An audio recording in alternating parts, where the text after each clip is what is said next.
الحمدللہ رب العالمین والعاقبۃ للمتقین والصلاۃ والسلام علی رسول النبی الکریم اما بعد فاعوذ باللہ من الشیطان الرجیم بسم اللہ الرحمن الرحیم انا اعطیناک الکوثر فصل لربک وانحر ان شانئک هو الابتر صدق اللہ العظیم۔ اللہم ربی اشرح لی صدری ویسر لی امری واحلل عقدۃ من لسانی یفقہوا قولی ربی زدنی علما ربی زدنی علما ربی زدنی۔ اللہم صلی علی محمد النبی الامی وازواجہ امہات المومنین وذریتہ وآل بیتہ کما صلیت علی ابراہیم انک حمید مجید۔ اللہم صلی علی محمد النبی الامی وعلی آلہ واصحابہ وبارک وسلم۔ آج اللہ جل شانہ نے دل میں ایک بات ڈالی تو میں چاہتا ہوں آپ تک پہنچا دی۔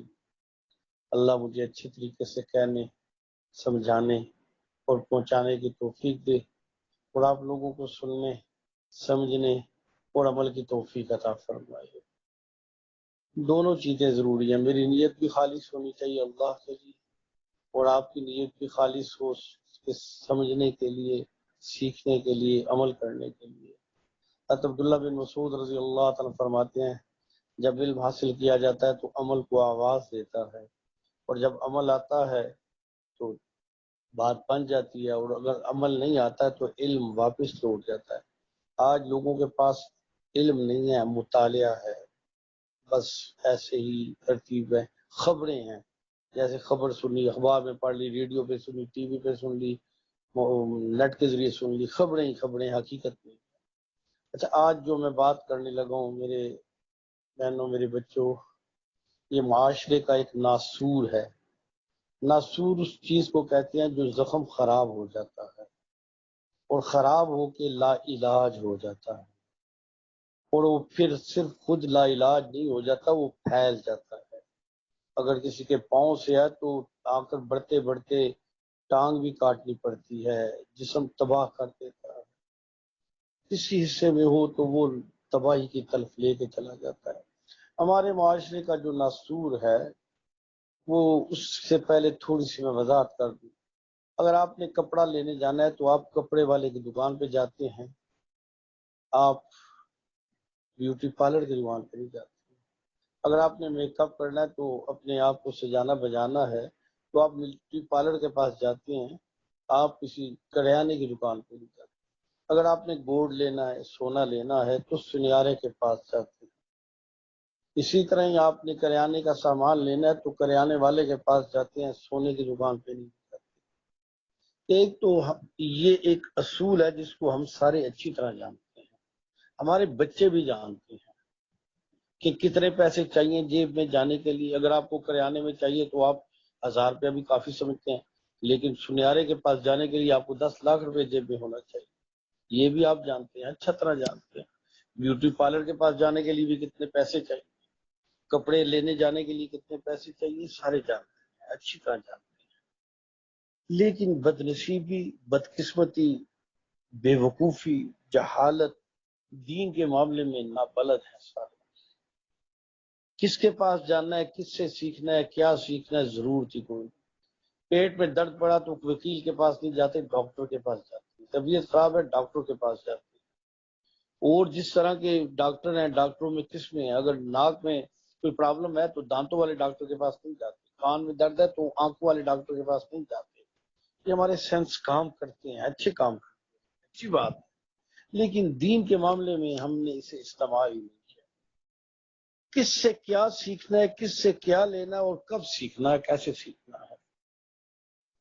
مسائل کے لیے علماء کرام اللہ ان کے درجات بلند فرمائے، ان کی محنتوں کو قبول فرمائے۔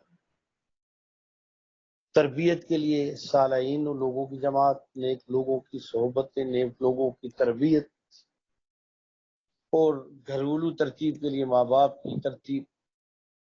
اب ایک ترتیب ہے، اب ماں بچے کو سکھاتی ہے، رشتوں کو بتاتی ہے، اصول سکھاتی ہے، بچی کو گھر کے کام سکھاتی ہے، باپ بچے کو پیشہ وارانہ چیزیں سکھاتا ہے کہ دکان پہ کیسے لین دین کرنا ہوتا ہے۔ اسی طرح جب ہم دینی مسائل میں علماء کو چھوڑ کے نٹ کا دروازہ کھول لیتے ہیں، جس میں مرزئی بھی داخل ہیں، شیعہ بھی داخل ہیں، ہندو بھی مسلمان کے روپ میں داخل ہے، یہودی بھی مسلمان کے روپ میں داخل ہے، عیسائی بھی مسلمان کے روپ میں داخل ہے، اور بے دین بھی، اینٹی اسلام بھی۔ وہاں سے ہم دین کو سیکھنے کی کوشش کرتے ہیں، دین کے اعمال بنانے کی کوشش کرتے ہیں۔ وہ دین بنتا نہیں، وہ بگڑ جاتا ہے۔ وہ دین، میں نے خود ایسے کتنے لوگ دیکھے ہیں کہ جو بعض لوگوں کی ٹوپیاں دے کے، ان کی داڑیاں دے کے، سفید داڑیاں دے کے، ان کے لچھے دار تقریریں سن کے، ان کے بڑے پوائنٹس، ثقیل قسم کے الفاظ سن کے سمجھتے ہیں جیسا فلاسفر علامہ تو محدث تو دنیا میں کوئی نہیں۔ پتہ یہ چلتا ہے کہ یہودیوں کا ایجنٹ تھا۔ آج سے 70 سال پہلے ایک بہت بڑے نواب دیندار تھے، انہوں نے انکشاف کیا تھا کہ لندن کے باہر ایک بہت بڑا ایک علاقہ ہے جہاں مدارس بنائے گئے ہیں، جہاں قرآن مجید حفظ بھی کرایا جاتا ہے، سکھایا بھی جاتا ہے، ترجمہ بھی، فقہ بھی، اور چاروں فقہ پڑھائے جاتے ہیں۔ پھر جس علاقے سے بندہ لایا جاتا ہے اس کو وہاں کا ماحول دیا جاتا ہے، پھر اپنی سفارشوں پہ، اچھے عہدوں پہ، ٹی ویوں پہ، سسٹم پہ لے کے آتے ہیں۔ وہ مسلمان کے روپ میں مسلمانوں کی تباہی کا ذریعہ بن۔ ایک تو یہ بات سمجھنے کے اعتبار سے ہے، یہ لوگوں کی رنگ برنگی تقریریں سننا چھوڑ دیں، یہ فائدے کے بجائے نقصان دیتی ہیں۔ اس کے مزیدار لفظ تو ہیں لیکن دل میں کدورتیں پیدا کرتے ہیں، اس کا عمل ہی نہیں۔ ایک بہت بڑا معروف ایسا مفتی تھا کہ جس کے بارے میں کہتے تھے کہ جس جیسا فقہ جانتا ہی کوئی نہیں۔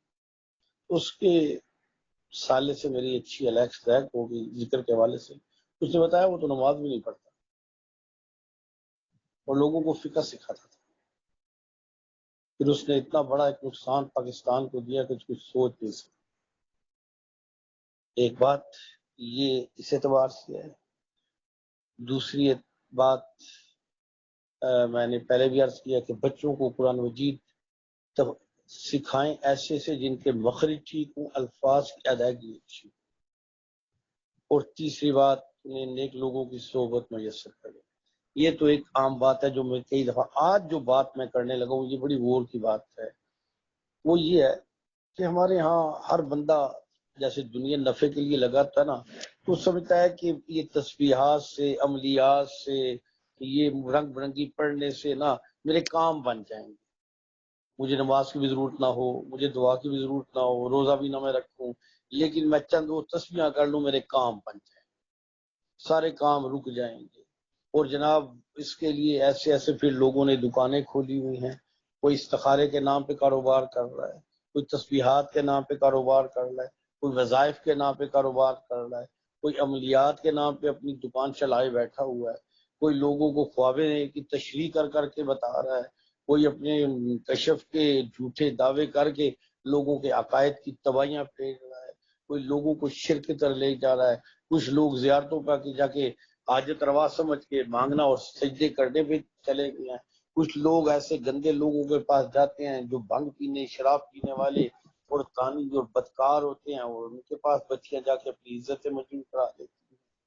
یہ کیوں ہے؟ اس بات کو آج غور سے سمجھیے گا میری بات کو۔ بات یہ ہے کہ میں نے پہلے دنیا کی مثال دیا کہ ہمیں پتہ ہے کہ سونا کہاں سے ملتا ہے، کریانہ کہاں سے ملتا ہے، کپڑے کہاں سے ملتے ہیں، بیوٹی پارلر کی دکان، لیکن دین کے معاملے میں ہم نے نہ یہ سیکھا نہ سیکھنے کی ضرورت سمجھی۔ ہم ایرا خیرا لتو خیرا کے پاس چلے جاتے۔ جو شخص خود متبع سنت نہیں ہے، جو رسول اللہ کی سنت پہ چلنے والا نہیں ہے، وہ آگے سنت کیسے پھیلائے گا؟ جس کا دل توے کی طرح سیاہ، کالا سیاہ ہے، وہ لوگوں کے دل کیا منور کرے گا؟ جس کی آنکھیں ناپاک، جس کی زبان ناپاک، جس کا وجود ناپاک اور غسل بھی نہیں کرتا، وہ لوگوں کے باطن کو کیا پاک کرے گا؟ اور جو اب بعض لوگ نا وہ تھڑوں پہ بیٹھے ہوتے ہیں، طوطا لے کے فال نکالتے ہیں، طوطا فال کہتے ہیں، وہاں بڑی رش ہوتی ہے۔ تو اب تو کچھ عرصہ ہوا نہیں دیکھا، تو بچپن میں باغ جاتے تھے، لیاقت باغ، تو وہاں کاروبار بہت ہوتا تھا۔ تو طوطے کو وہ بندہ کہتا ہے پیسے لینے جا، طوطا ایک کارڈ اٹھا لاتا ہے، کارڈ لکھے لکھائے مخصوص کارڈ ہے، وہ کارڈ بندہ سناتا کہتا ہے طوطے نے فال نکال دی۔ اوے یار اس تیری فال جو نکال رہا ہے وہ خود تیرے 5 روپے کا محتاج، جو قسمت کا حال نجومی بیٹھا ہوا تجھے بتاتا ہے، اس کی تیرے جیب میں نظر ہے اور تجھے قسمت کا حال بتاتا ہے، تیری رکاوٹیں دور کرتا ہے اور اپنی رکاوٹوں کے لیے تجھ سے پیسے مانگتا ہے۔ لوگوں کو وظائف بتانے والا خود لوگوں کے پیسوں کا محتاج ہے، روٹی کا محتاج ہے۔ یہ جو ہمارے یہاں یہ جو فتنہ ہے یہ دیندار گھرانوں میں بھی ہے، اور اس میں عورتیں بہت ملوث ہیں، مرد کم ہیں، تھوڑے ہوتے ہیں، مرد بچ جاتے ہیں، عورتیں بہت ملوث ہیں۔ ایک عورت کسی جگہ جانا شروع کرتی ہے 100 عورتوں کو وہاں لائن میں لگا لیتی ہے، اپنی بھی عزت تباہ کر دیتی ہے، ان کو بھی گزار دیتی ہے۔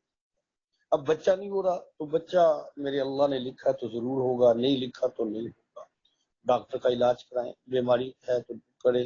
رب لا تذرنی فردا وانت خیر الوارثین 7 دفعہ صبح فجر کے بعد، 7 دفعہ مغرب کے بعد اول آپ درشی پڑھیں، انشاءاللہ اللہ ضرور دے گا، اللہ سے دعا مانگیں۔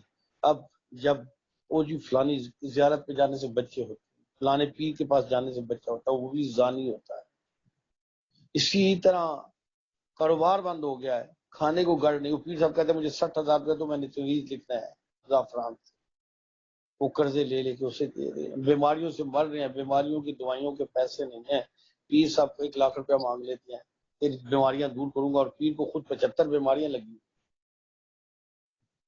ہمارے عقائد بہت کمزور ہو گئے ہیں، یہی وجہ ہے کہ ہم جگہ جگہ گر رہے ہیں۔ جب اللہ کے ایک در کو چھوڑتے ہیں تو 1000 جگہ پہ ہم ٹھوکرے کھاتے ہیں، دھکے کھاتے ہیں، اور کوئی نہ نفع دے سکتا ہے نہ نقصان دے سکتا ہے، نہ اولاد دے سکتا ہے نہ عزت دے سکتا ہے، نہ مال دے سکتا ہے نہ نقصان پہنچا سکتا ہے۔ وَإِلَٰهُكُمْ إِلَٰهٌ وَاحِدٌ لَا إِلَٰهَ إِلَّا هُوَ الرَّحْمَٰنُ الرَّحِيمُ۔ اب مجھے بہت اتفاقات ہوتے ہیں، میری زندگی بڑی گزری اس فیلڈ میں، ہمارے پاس ذکر میں آتے ہیں تو بعض لوگ اپنی تسبیحات اپنی جو پیر صاحب نے یا ملنگ نے جس نے بتائی ہیں وہ معمولات بتاتے ہیں، تو میں تو سر پکڑ کے رہ جاتا ہوں۔ 1000 دفعہ یہ پڑھنا ہے، 2000 دفعہ یہ پڑھنا ہے، یہ پڑھنا ہے، یہ پڑھنا ہے، آدھا دن اس کام کاج کی بجائے وہ تسبیحات میں گزار دیتا، اور مجھے وہ پیر صاحب نے کہا۔ پھر وہ تسبیح کچھ تو چلو اچھی ہوتی ہیں، کچھ ایسی ہوتی ہیں، اور کچھ لاجانی ہوتی ہیں، اور کچھ ناجائز ہوتی ہیں۔ اور تویز دینے والے 3 قسم کے لوگ ہیں، ایک تو کچھ طرح دیندار ہوتے ہیں، عالم بھی ہوتے ہیں، تو وہ الحمد شریف لکھ کے، بسم اللہ لکھ کے، یا کوئی اللہ کے نام لکھ کے دے دیتے ہیں، انہیں پتہ ہے کہ اس کی برکت ہوگی۔ ایک وہ ہوتے ہیں، ایک جو دوسرے درجے میں ہوتے ہیں، یہ پہلے درجے والے بھی پیسے ہی لیتے ہیں، اللہ کوئی ایسا نیک ہو جو نہ لے۔ دوسرے درجے والے ہوتے ہیں وہ اس سے آگے ذرا نیچے آ چکے ہوتے ہیں، تو وہ بعض دفعہ ایسی تسبیحات، ایسے تویز جس کا وہ دین سے دور کا تعلق نہیں۔ اور تیسرے غلیظ لوگ ناپاک، اور میں تو اس فیلڈ میں آپ کو اعتماد سے بات کر رہا ہوں، یہ ناپاک رہتے ہیں، غسل نہیں کرتے، اور اتنے گندے ہوتے ہیں کہ گندے مادے سے یہ تویزیں لکھتے ہیں، اور صاف عورت کو کہتے ہیں کہ یہ کام تمہیں کرنا پڑے گا، اور وہ شیطان ان کے ساتھ ہوتا ہے، اور شیطان آنے والوں کو ایسا گھیر لیتا ہے کہ ان کے دل پہ ہیبت ڈالتا ہے، اگر اس کے پاس بات نہ مانی یا اس کے پاس نہ گئے تو ہم تباہ ہو جائیں گے، وہ کہتا ہے میں تباہ کر دوں گا۔ اس میں وہ جو الفاظ لکھے جاتے ہیں وہ قرآن مجید کی آیتوں کو الٹا کر کے، شیطان لعین کا نام لے کے، فرعون، شاداد، نمرود، ابو جہل کا نام لکھ کے مدد مانگی جاتی ہے، جنات سے مدد مانگی جاتی ہے، اور لوگ اپنے گھروں میں آ کے وہ تویز رکھتے ہیں، جی بس جی اب سارے ہمارے کام سیدھے ہو گئے۔ قرآن مجید پڑھو نا، وہاں کیا کام کرے گا جہاں، اور گندگی سے لکھے ہوئے شیطانوں سے مدد مانگی۔ اور اس میں اب 2-3 طبقے آگے آ جاتے ہیں، ایک وہ ہیں جو جنات کے ذریعے، ان کے پاس جنات ہوتے ہیں، وہ لوگوں پہ غالب آ جاتے ہیں، لوگوں کو مجبور کرتے ہیں۔ بعض ایسے ظالم ہیں کہ وہ کہتے ہیں فلانی قبر پہ جا کے سجدہ کرو تمہارے سارے معاملے سیدھے ہو جائیں گے، وہ معاملے سے ایمان ہی چلا گیا اس بیچارے کا۔ اسی طرح جنات کے ذریعے، بعض موکلوں والا وہ بھی جنات کی ایک قسم ہوتی ہے وہ کرتے ہیں، بعض جو ہے نا وہ عملیات کے ایسے ترتیب کرتے ہیں، لوگوں کو سکھاتے ہیں یہ تنہا بیٹھ کے نا یہ 1000 دفعہ پڑھنا ہے، وہ نہ تو قرآن مجید کی آیت ہوتی ہے نہ حدیث ہوتی ہے، اس سے یہ ہوتا ہے کہ پڑھنے سے جنات آنا شروع ہو جاتے ہیں، موکل آتے ہیں، اور آدمی کی زندگی حجران ہو جاتی ہے، میاں بیوی کے تعلقات خراب ہو جاتے ہیں، بجے اٹھ جاتے ہیں۔ میں نے اپنی آنکھوں سے خود لوگوں کو تباہ ہوتے دیکھا، میں نے خود دیکھے ہیں ایسے کیسز کہ وہ عملیات کرنا شروع کیا اور گھر تباہی ہو گئی، آگ لگ گئی گھر، جنات آ جاتے ہیں، وہ جنات پھر فائدہ تو دور کی بات ایسا نقصان دے جاتے ہیں، ایمان بھی چلا جاتا ہے، الٹا بھی لٹکا جاتے ہیں، مار بھی جاتے ہیں، بچے قتل کر دیتے ہیں، سب تباہیاں پھر جاتی ہیں۔ یہ طبقہ بھی ہے۔ اب میں نے آپ ایک طبقہ اور ہے جو اس سے علیحدہ ہے، دینداری کے روپ میں ہے، داڑھی بھی رکھی ہوگی، میں بھی پگڑی بھی پہنی ہوگی، ٹوپی پہنی ہوگی، دین کی باتیں بھی کرتا ہوگا، نماز بھی پڑھتا ہوگا، آپ کو وظائف بتاتا رہے گا، یہ پڑھو گے اتنی دفعہ یہ ہو جائے گا، یہ پڑھو گے تو یہ ہو جائے گا، یہ پڑھو گے تو یہ ہو جائے گا، یہ کرو گے تو یہ ہو جائے گا۔ یہ طریقہ بھی سنت کے خلاف ہے۔ پہلی اب ساری چیزیں میں نے بیان کر دیا، اب میں اصل کی طرف آتا ہوں۔ اللہ کے نبی صلی اللہ علیہ وآلہ وبارک وسلم پہ قرآن اترا، اور قرآن خود کہتا ہے کہ قرآن شفا ہے، سورہ فاتحہ شفا ہے، اس کا نام بھی سورہ فاتحہ کا 7 نام ہے، اس کا نام سورہ شفا بھی ہے، اور یہ 2 دفعہ اتری، ایک دفعہ مکہ مکرمہ میں، ایک دفعہ مدینہ طیبہ میں، 70,000 فرشتے اس کے ساتھ دونوں جگہ اتارے گئے، اس کے اعزاز، ہر نماز میں اس پڑھی جاتی، اور شفا ہے، ترتیب ہے۔ میں انشاءاللہ کچھ ترتیب آگے بیان کر دوں گا۔ آگے بات قرآن ہے، تو قرآن کی جو ہے نا اتارا گیا ہے ہمیں کہ اللہ ہم سے کیا چاہتے ہیں، ہمیں کیسے زندگی گزارنی ہے، قرآن کا کیا حکم ہے کرنے کا اور کیا حکم ہے منع کرنے کا، اور اللہ کے حکموں کو ماننے کا، اور حدیث اس کی معاونت و شرح ہے، اس لیے اتارا گیا۔ لیکن ہم نے بھی قرآن کو کاروبار بنا لیا، قرآن کھول کے فال نکالتے ہیں، جو صفحہ نکلا ہے اس کی تیسری لائن 7ویں لائن، بس ہی کام ہو گیا۔ قرآن کو قسم اٹھانے کے لیے عدالتوں میں جھگڑوں میں جھوٹی قسمیں اٹھانے کے لیے بنا دیا، یا قرآن سے وظیفے لینے شروع کر دیے، فلانی آیت کا فلانا وظیفہ، فلانی آیت کا فلانا وظیفہ۔ حدیث مبارکہ میں کچھ قرآن مجید کی آیات کی تشریح میں اس کے نفع لکھے ہیں، وہ حدیث میں ہیں، وہ سر آنکھوں پہ، وہ حقیقت ہے۔ اس کے بعد حدیث مبارکہ میں دعائیں بھی ہیں، علاج بھی ہیں۔ حضرت حسن حسین کو نظر لگ جاتی تھی، خوبصورت تھے۔ حضرت حسن کا جو چہرہ تھا وہ اوپر والا، ناف سے اوپر کا حصہ رسول وسلم سے ملتا جلتا تھا، بہت ملتا تھا۔ جب آپ عمر رسیدہ ہو گئی، جب جوانی کے بعد تو پتہ چلتا تھا رسول وسلم جا رہے ہیں، صحابہ ان کو کھڑے ہو کے دیکھا کرتے۔ حضرت حسین رضی اللہ تعالیٰ کی ٹانگیں، پاؤں، یہ چیزیں نبی صلی اللہ علیہ وسلم سے ملتی تھی، کیونکہ حضرت فاطمہ رضی اللہ عنہا بالکل نبی صلی اللہ علیہ وسلم کی کاپی تھی، تو چلتی بھی نبی صلی اللہ علیہ وسلم کی طرح تھی، تو بچوں میں بھی اس سے تھا، تو نظر لگ جاتی تو نبی صلی اللہ علیہ وسلم نے ایک تعویذ بنا کے ان دونوں کے گلے میں لگا دیا، حدیث کی کتابوں میں موجود ہے۔ لیکن اب یہاں ہمارے یہاں یہ چیزیں کاروبار بن گئی۔ یہ جو میں تسبیحات کی بات کر رہا ہوں، یہ پڑھ لو یہ بن جائے گا، یہ ہو جائے گا، یہ ہو جائے گا۔ اب اگر ہم حدیث پہ چلیں، اور اس کے بعد ہمارے اکابر بڑے بڑے دیندار مخلص صالحین لوگ تھے، ان سے بھی کچھ چیزیں منقول ہیں جو حدیث قرآن کو انہوں نے اپنی ترتیب میں لکھی ہیں، اس حد تک تو مناسب ہے۔ اس سے آگے اپنے وقت کو خراب کرنا ہے، سب سے زیادہ بہتر ہے پریشان ہو 2 رکعت صلاۃ حاجت پڑھ کے روزانہ اللہ سے مدد لو، صبح شام استغفار کرو، حلال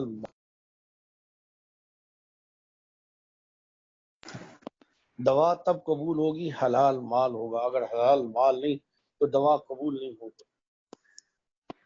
دوا قبول ہی نہیں ہوتی ہے حلال مال۔ تو اس کے بعد حدیث کی دعائیں ہیں، ان کو اپناؤ، 2 رکعت صلاۃ حاجت پڑھو، استغفار کرو، درود شریف کثرت سے پڑھو۔ علماء نے لکھا ہے کہ درود شریف 10 نیکیاں ملتی ہیں، 10 گناہ معاف ہوتے ہیں، 10 درجات بلند ہوتے ہیں، اور رزق کی کشادگی نصیب، رزق کی کشادگی نصیب ہوتی ہے۔ باقی ایک بات یاد رکھ لیں، جو آپ کی زندگی میں کچھ تنگیاں، بیماریاں، تکلیفیں لکھی ہیں، وہ آپ کی زندگی کا حصہ، اللہ سے آسانی، سہولت، عافیت طلب کریں۔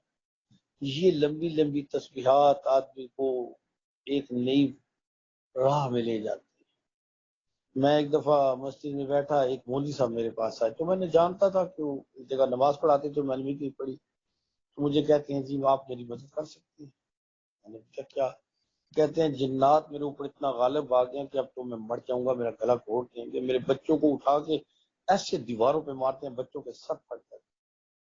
تو میں تو جانتا تھا، میں نے کہا اچھا آپ جنات کا کام کرتے تھے؟ تو اس کا سر جھک کے کہتا ہے جی ہاں، لوگ میرے پاس آتے تھے تو میں جنات کے، میں نے کہا پھر یہ اس کی سزا تو بھگتنی پڑے گی۔ کہتا مجھے حل بتا دیں۔ کہتا میں وہاں بیٹھا تھا، آپ کے پاس آنے لگا تو جنات نے کہا اس شخص کے پاس گیا تو تجھے قتل کر دے۔ میں نے کہا یار اس کا طریقے جو میں نے اپنے شہر سے سنا ہے، ایک تو زبان سے کہو کہ جنات کو کہ میں تمہیں چھوڑ رہا ہوں، انہیں قید بنایا جاتا ہے، غلام بنایا جاتا ہے، جب تو غلام تو مانتے رہتے ہیں، جب وہ سوار ہوتے ہیں تو ساری پچھلی کسریں پوری کر دیتے ہیں۔ تو پھر ایک دفعہ ملا، پریشان تھا، اس کے بعد مجھے ملا، کہتا جی اللہ آپ کو جزائے خیر دے، مجھے ایک بہت بڑے عالم تھے اور بہت لوگ علماء اس کے پاس بھیجتے تھے۔ میں نے ان سے کہا تھا آپ غلط کام پہ پڑ گئے، اس کو برا لگا میری بات۔ کہتا میں تو نیکی کے کام کرتا ہوں۔ میں کہ آپ لوگوں کے لیے نیکی کرتے ہو، اپنی آخرت تباہ کر لو۔ ایک دفعہ میرے پاس آیا، کہتا جی آپ کی بات ٹھیک ہے، مجھے تو لگتا ہے کہ میں تباہی کی موت میں چلا جاؤں، تو میں کیا کروں، مجھے حل بتائیں۔ الحمدللہ اس کی بھی جان چھوٹ گئی۔ اگر آپ نفل پڑھتے ہیں، تسبیحات پڑھتے ہیں، مجھے جن مل جائیں، مجھے موکل مل جائیں، یہ ہو جائے، تو آپ اللہ کے لیے تو کر ہی نہیں رہے، اور وہ مل بھی جائے تو نہ نفع دے سکتے ہیں نہ نقصان دے سکتے ہیں، کچھ نہیں کر سکتے، وہ خود محتاج ہے۔ سارے جن و انسان مل جائیں، نفع دینا چاہیں نفع نہیں دے سکتے اللہ نہ چاہے، سارے مل جائیں نقصان دینا چاہیں نہیں دے سکتے اللہ۔ ہاں اگر آپ کو جنات کی تکلیف ہو گئی، آپ کہتے ہیں کسی نے تویز دھاگے کر دیے، جادو کر دیا، تو اس کے بڑے آسان حل ہیں۔ سورہ بقرہ کسی جگ پہ پانی بھر کے دم کر کے اسے کولر میں ڈال دیں، اور کولر کو اور پانی سے بھر دیں، سارے گھر میں سارے گھر والے پئیں، آٹے میں، چائے میں، ہنڈیا میں، کھانے پینے میں، بندوں کو اوپر ڈالیں، گھر کے چار کونوں میں کریں، 3 دنوں بعد پھر پڑھ کے کر لیں، پھر کر لیں، 3 4 دفعہ کرنا پڑے گا، سارے فتنے اڑ جائیں گے۔ میں نے ایسے ایسے گھر دیکھے ہیں کہ ان گھروں کی حالت دیکھو تو آدمی بھاگ جائے وہاں سے، اتنے برے حالات تھے، ٹھیک ہو گئے۔ دوسرا طریقہ جو سنت میں بھی ہے، رات کو بستر جھاڑ کے کل اللہ کل بالناس کو کل پڑھ کے ہاتھ تھیلیوں پہ پھونک مار کے سر سے پاؤں تک پھیریں، پھر تینوں کل پڑھیں، پھر پھیریں، پھر تینوں کل پڑھیں، پھر پھر رات کا، اور صبح شام ایت الکرسی کا معمول بنائیں۔ رات کو دروازے جب بند کریں تو بسم اللہ الرحمن الرحیم کر کے، چولہا بند کر کے اور ڈھکنے رکھ کے ہر چیزوں پہ، یہ ایسے سنت کام ہے جن سے فتنے سے نجات ہو جاتی ہے۔ حضرت جی رحمۃ اللہ علیہ نے ایک دفعہ دم کا طریقہ سکھایا تھا، اگر کوئی بیمار ہو تو 3 دفعہ الحمد شریف، 3 دفعہ سلام قول من رب رحیم سورہ یاسین کا حصہ ہے، 3 دفعہ وما محمد اللہ رسول، اور 3 دفعہ درود ابراہیمی، 3 دفعہ الحمد شریف، 3 دفعہ سلام قول من رب رحیم، 3 دفعہ وما محمد اللہ رسول، اور 3 دفعہ درود ابراہیمی پڑھ کے مریض پہ دم کرنا۔ کیا دوسرا طریقہ ہے کہ آپ سورہ فاتحہ 7 دفعہ پڑھ کے مریض پہ دم کریں، انشاءاللہ اگر اللہ نے شفا لکھی، اور باقی تو دوائی استعمال کریں، ترتیب استعمال کریں، لیکن خودارا نہ خود ان کے پاس جائیں نہ لوگوں کو جانے دیں۔ یہ اتنے ظالم ہوتے ہیں کہ ایک عورت کے لیے 100 عورتوں کی عزت تباہ کر دیتے ہیں، اور یہ اتنے ظالم ہوتے ہیں کہ گھر کے زیورات چھین لیتے ہیں اور اندھا کر دیتے ہیں۔ تو یہ تسبیحات شسبیات یہ لمبے چوڑے سے اپنے آپ کو نکالیں، نمازیں وقت پہ پڑھیں، خشیت کے ساتھ پڑھیں، قرآن مجید کی سورہ یاسین صبح روزانہ پڑھیں، قرآن مجید کی تلاوت کریں، روزانہ کے اعتبار سے مہینے میں کم از کم تو مہینے میں ایک قرآن مجید ختم ہو، اور لا الہ الا اللہ لا الہ الا اللہ آخری دانے میں محمد رسول اللہ، یہ 100 دفعہ ہوتا ہے، کچھ پڑھ لیں۔ اگر آپ کے ماں باپ میں جو فوت ہوئے ہیں انہیں بخشتے رہیں، 70,000 یا 1.25 لاکھ۔ اس کے بعد درود شریف کی ایک ترتیب بنا لیں، درود ابراہیمی اگر پڑھتے ہیں تو اس کی بھی فضیلت ہے، سلسلہ عالیہ کا درود شریف اللہم صلی علی محمد النبی الامی وعلی آلہ وصحبہ وسلم 3 منٹ میں یا 5 منٹ میں 100 ہو جاتا ہے، کم از کم 300 کی مقدار رکھیں، اور اگر اللہ آپ کو 10,000 تک بھی روزانہ لے جائے تو، اور یہ کرنے کے کام ہے، صبح شام استغفار، ترتیب، باقی معمولات میں کچھ جو اعمال ہیں جو سیکھنے کے اعتبار سے وہ کریں، اور جو مسائل کی کتابیں ہیں اس سے کچھ استفادہ کریں، اور اپنے وقت کو اپنے بچوں کو بھی دیں، اپنی بیوی کو بھی دیں، گھر کی تربیت کو دیں، گھر کے کام کاج کو دیں۔ تو یہ باتیں جو میں نے عرض کی ہیں یہ ہماری زندگی میں ترتیب بگڑنے سے حالات بگڑے ہیں، اللہ اس بگاڑ سے ہمیں اور ساری امت کو بچائے۔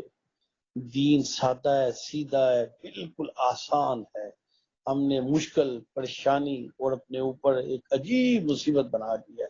خود بھی نکلیں، لوگوں کو بھی نکالیں، اللہ ہم سب کو اس کی توفیق عطا فرمائے۔ چلیں جی۔